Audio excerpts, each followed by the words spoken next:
Assalamualaikum warahmatullahi wabarakatuh. Perkenalkan, saya Sandiang Ramdan, mewawancarai salah satu guru SMP Negeri 1 Satap Purwamerta Kabupaten Karawang. Izin memperkenalkan Bu, nama siapa? Ya, nama Ibu Kurnia Dewi SPD. Eh, mengajar apa Bu? Ngajar IPS. Eh, di sini saya mau melaksanakan tugas KKN, mau menanyakan tentang pandangan dalam mengajar dari guru gitu dalam pandemi ini, efektif enggak gitu pembelajaran daring? Efektif dan tidak efektif, tetap efektif berjalan walaupun itu belajar daring. Artinya tetap tersusun penjadwalan jadwal tiap-tiap guru mata pelajaran dari setiap sesi per hari per jamnya ya, dari saat melaksanakan KBM atau kegiatan belajar mengajarnya. Itu efektif, hampir sama dengan tatap muka juga. Nah, cuman kendalanya seperti itu. Walaupun efektif dalam PJJ, tapi tetap saja ada beberapa anak atau berapa persen siswa yang tidak bisa mengikuti. Karena apa? Karena memang terkendalanya oleh sarana komunikasinya. Seperti itu. Pesan pada murid-murid atau siswa-siswa yang lain agar tetap bersemangat belajar daring gitu selama pandemi gitu dari Ibu? Ya itu udah jelas. Itu setiap pembelajaran selalu disampaikan dari awal pembelajaran terhadap anak-anak. Walaupun keadaan situasi apapun, sekolah kita, belajar kita, dan negara kita, karena COVID atau pandemi COVID ini tidak hanya saja di negara kita, tapi terjadi di seluruh dunia. Artinya, kalian harus tetap semangat untuk mengejar cita-cita, mengikuti kegiatan belajar mengajar ini. Jadi, kalaupun ada yang sakit, ya tetap terkontrol. Ada yang izin, tetap juga terkontrol. Jadi, ada data siswa kehadiran yang masuk, kehadirannya yang tidak masuk dalam ketidakhadirannya. Nah, jadi kendala dalam KBM sebenarnya sudah tidak ada kendala. Hanya saja kendalanya satu, saat siswa-siswi kendalanya tidak memiliki sarana komunikasi. Ya baik Bu, terima kasih atas waktunya, sudah diizinkan untuk mewawancarai ya. Terima kasih Bu waktunya. Assalamualaikum. Terima kasih sama-sama. Waalaikumsalam warahmatullahi wabarakatuh. Ya, rekan-rekan, di sini saya akan melanjutkan sesi kedua wawancara dari siklus kedua untuk KKN ya. Di sini saya sudah bersama salah satu guru juga, berasal sekolah yang berbeda dengan yang pertama tadi. Izin Pak Guru untuk waktunya ya. Siap. Ingin menanyakan itu sebelumnya saya mau menanyakan dulu nama dari Bapak Guru. Untuk nama siapa Pak? Namanya Ferry Bagjaklana, biasa dipanggil Ferry. Mengajarnya di sekolah mana? Mengajarnya di SDN Karawang Kulon 3. Kulon 3. Jadi gini Pak, saya mau bertanyanya, mengajar gitu di situasi pandemi seperti ini. Di situasi ini ada baik buruknya nggak sih Bu, Pak gitu? Untuk baik buruknya itu jelas ada. Kita bahas yang baiknya dulu. Untuk baiknya itu mungkin anak-anak lebih bisa menjaga kesehatan di rumah ya. Terus juga guru-guru juga bisa lebih menjaga kesehatan pribadi gitu. Karena kan banyak di SD saya ini guru-gurunya yang udah lanjut usia, artinya harus menjaga ekstra kesehatan tubuhnya gitu. Nah terus kita juga kebaikannya kita selalu mengingatkan kepada anak-anak untuk menjaga protokol kesehatannya selama pandemi gitu. Karena kan namanya anak-anak suka cuek terhadap protokol kesehatan, termasuk pakai masker aja suka susah gitu. Makanya kita sebagai guru selalu mengingatkan ketika ada kunjungan ke sekolah harus menggunakan masker lah gitu, minimal itu menggunakan masker gitu. Lalu untuk buruknya jelas kita sebagai guru tidak bisa bertatap muka langsung dengan murid karena ya dengan aturan pemerintah ini yang tidak boleh bertatap muka. Untuk ada pesannya gitu, pesan buat siswa-siswi murid dari kelas Bapak atau misalkan semua seluruh di Indonesia untuk diberikan motivasi dari Bapak gitu? Ya motivasinya sih selama pandemi kayak gini ya kesehatan itu nomor satu, karena yang tahu sakit atau enggak kan diri sendiri. Terus juga intinya mah selalu jaga kesehatan, terus tingkatkan lagi protokol kesehatannya, maupun belajar di rumah maupun belajar di sekolah nanti harus tetap ditingkatkan lagi semangat belajarnya gitu, karena setiap anak pasti punya cita-cita untuk prestasi belajarnya. Terima kasih Pak untuk waktunya ya, sudah mengizinkan saya membuat video untuk diwawancarai karena mengerjakan tugas KKN. Terima kasih sebelumnya. Assalamualaikum warahmatullahi wabarakatuh. Ya, assalamualaikum warahmatullahi wabarakatuh. Kembali lagi kepada sesi 3. Memperkenalkan Bapak, saya Sandi. Ya, ya terima kasih. Ya, terima kasih Kak Sandi ya.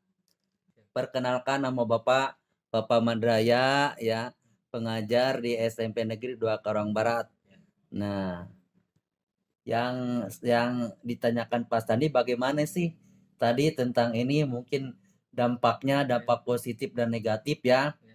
Dampak ada dampak, ada positif dan negatif. Nah, dampak negatifnya jelas ya. Kita tidak bisa bertatap muka dengan siswa langsung ya. Itu dampak negatif ya, tetapi ya kita ini sebagai tenaga pendidik harus mengikuti dengan filosofi ya Ki Hajar Dewantara ya, bahwa pendidikan ini sesuai dengan kodrat alam dan zaman.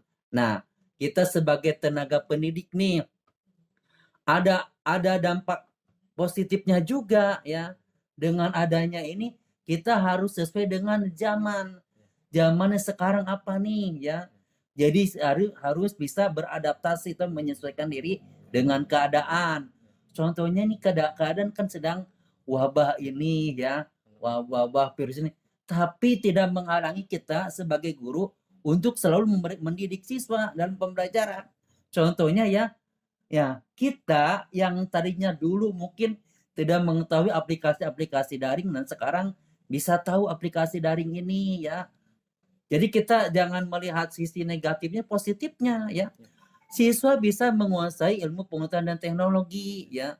Siswa dapat menggunakan literasi digitalnya. Contohnya dari HP itu siswa bisa mengoperasikan ini, bahkan dari segi IT-nya kan kaitannya dengan IT-nya. Aplikasi tahu siswa bisa mengadakan ini, misalkan Zoom, Google Meet, terus aplikasi pembelajaran seperti ada Edmodo, Google Classroom. Nah, kita terapkan di sana. Jadi siswanya juga pinter IT, gurunya juga tidak mau kalah. Jadi di situ ada sinergi ya. Nah, itu dampak positifnya. Jadi siswa dan guru bisa meningkatkan lagi ilmu pengetahuan dan teknologinya. Itu diantaranya seperti itu. Tetapi untuk penilaian juga walaupun kita tatap maya atau Zoom atau Meet, kita bisa melihat sikap siswa ketika belajar bagaimana nih. Ketika siswa masuk kan di sana kan harus tergambar, terjelas karakter siswanya, profil pelajar Pancasilanya. Dari siswa udah mengucapkan salam saja kan di sana udah terlihat ya, akhlaknya bagaimana itu. Jadi intinya kita sebagai guru dan masyarakat juga harus bisa menyesuaikan diri dengan kodrat zaman ini ya. Kodrat zaman kan zaman seperti ini. Jadi tidak mungkin lihat kalau dulu kan kita belum mengenal, dulu kan dari yang pertama televisi, terus ada kesini ada HP, ada komputer. Ya kita gunakan teknologi ini ya sebaik mungkin ya. Makanya semuanya literasi itu harus digalakkan dari guru, siswa, dari perkantoran, dari semuanya itu literasinya. Literasi itu jenisnya banyak, diantaranya ini untuk dari ini ada literasi digital. Nah itu dampak positifnya ya. Jadi kita jangan banyak negatifnya. Kalau kita melihat negatifnya saja, gimana mau maju ke depannya kita? Gitu. Iya, motivasinya ini kita harus menyesuaikan dengan kondisi dan yang ada ini. Apalagi ini nih, ya kalau pemerintah ini kan terapkan dengan protokol kesehatan demi siapa? Demi kita bersama ya. Tetap itu ya penguat kita bahwa pembelajaran itu berpusat pada siswa. Jadi gurunya aktif, siswanya juga aktif. Nah, kita ini apa dari pendidikan ini, pembelajaran ini ya bukan hanya guru dan siswa, orang tua semua stakeholder juga harus saling membantu ya. Pokoknya jangan patah semangat, tetap kan walaupun tidak masuk tetap kan ada jenjangnya, misalkan ada nilainya, ada naiknya, tetap tidak dikarenakan ini karena tidak tatap muka jadi anak yang misalkan kelas 7 belum bisa nih ke kelas 8. Ternyata kan bisa ya melalui pembelajaran daring itu. Jadi itu. Jadi kita harus menyesuaikan dengan kondisinya, situasi dan kondisi yang ada ya. Siap ya menjawab tantangan zaman revolusi 4.0 ya. Merdeka belajar. Terima kasih Pak atas waktunya ya. Rekan-rekan dilanjutkan sesi yang keempat ya. Sebelumnya mohon maaf memperkenalkan diri dulu Pak. Oh iya, perkenalkan nama saya Ahmad Zaini, guru dari SMP 2 Karawang Barat, ya bertempat mata pelajaran mengajar kesenian atau seni budaya gitu ya. Saya ingin bertanya Pak, jadi mengajar dalam situasi pandemi seperti ini ada baik buruknya itu seperti apa dari pendapat guru atau pandangan guru? Oh ya, menurut saya pribadi baik buruknya tentu dalam segala hal apapun ada plus minus ya. Baik tatap muka ataupun apalagi dalam kondisi seperti ini. Akan tetapi kalau saya rasa, saya pandang sih sangat banyak kekurangannya ya dibanding dengan tatap muka gitu ya. Salah satu kekurangannya yaitu yang pertama, ketika siswa tidak punya media untuk mengerjakan tugas dan sebagainya, mungkin kendalanya guru memberikan tugas melalui luring ya. Yang kedua, ketika siswa tersebut mempunyai media untuk mengerjakan tugas seperti HP, laptop dan sebagainya, itu belum tentu atau tidak semua siswa itu mempunyai kuota gitu ya. Apalagi untuk yang periode saat ini karena kuota subsidi dari pemerintah belum turun. Jadi ya cukup banyak juga siswa yang sangat keberatan apalagi ketika melaksanakan Zoom gitu ya. Terus yang ketiga,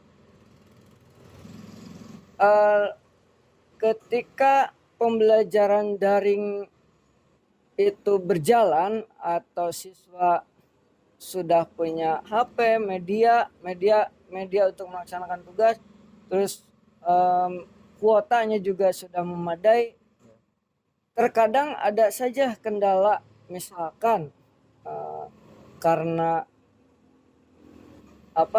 koneksi data internetnya itu cukup lambat gitu ya, sehingga sangat mengganggu aktivitas Zoom atau kegiatan pengumpulan tugas melalui Classroom, Edmodo dan sebagainya gitu.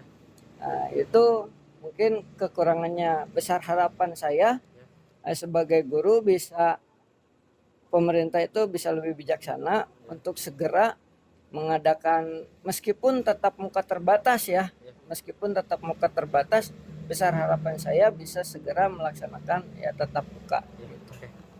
Makasih Pak Jenny untuk waktunya, telah membantu saya untuk melaksanakan tugas KKN ya. Terima kasih waktunya, mohon maaf mengganggu Pak Jenny. Assalamualaikum.